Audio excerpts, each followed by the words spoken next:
ఈ మధ్య fractions topic నుంచి రెగ్యులర్గా టెట్ అండ్ డిఎస్సిలో అడుగుతున్న method unitary method. For example, ఒక లారీ 10 1/4 లీటర్ల పెట్రోల్ కొట్టిస్తే 76 7/8 కిలోమీటర్లు ప్రయాణించింది. అయితే అదే లారీకి 2 లీటర్ల పెట్రోల్ కొట్టిస్తే ఎంత దూరం ప్రయాణిస్తుంది అని అడుగుతుంటాడు. అదేలానో చూద్దాం. ఫస్ట్ క్వశ్చన్, జీవ 1/3 కేజీల టమోటాలు 35 రూపీస్ కొనిన 1 కేజీ టమోటాల ధర ఎంత అని అడుగుతున్నాడు. సెకండ్ క్వశ్చన్, 1/8 కేజీల కారము రూపాయలు 28 రూపీస్ అయితే 1 కేజీ కారం ధర ఎంత అని అడుగుతున్నాడు. చూడండి, జీవ 1/3 కేజీల టమోటాలు 35 రూపీస్ కొన్నాడంట. అంటే ఫస్ట్ ఒకటే స్టెప్లో మనం డైరెక్ట్ ఆన్సర్ చేయొచ్చు. అంటే 1/3 కేజీల టమోటాలకి 35 రూపాయలు అయితే 1 కేజీ టమోటాలకు ఎన్ని రూపాయలు అవుతాయి అని క్వశ్చన్. మనం ఇక్కడ ఈ క్వశ్చన్ నెంబర్ను ఎక్స్ అనుకుందాం.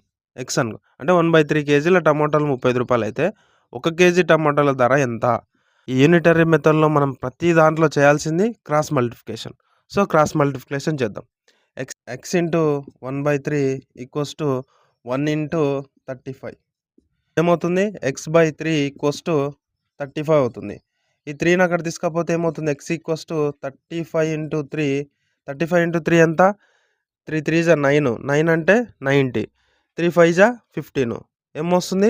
105 అనేది ఆన్సర్ వస్తుంది అనమాట. సింపుల్. సెకండ్ క్వశ్చన్, 1/8 కేజీల కారం 28 రూపీస్ అంట. అంటే 1/8 కేజీల కారం 28 రూపాయలు అయితే 1 కేజీ కారం ధర ఎంత? ఎక్స్ అనుకుందాం. సో క్రాస్ మల్టిప్లికేషన్ మళ్ళీ ఎక్స్ ఇంటూ 1/8 ఈక్వల్స్ టు 28. ఆ తర్వాత ఏమవుతుంది? x/8 equals to 28. డైరెక్ట్ ఈ 8ని అక్కడ తీసుకోకపోతే ఏమవుతుంది? 8ని అక్కడ తీసుకో. 28 ఇంటూ 8. 8 ఇంటూ 2 ఎంత? 160. 160 ప్లస్ 64. 8 ఇంటూ 8 64. 160 ప్లస్ 64 ఎంత? 224 అనేది ఆన్సర్ అవుతుంది అనమాట. సింపుల్.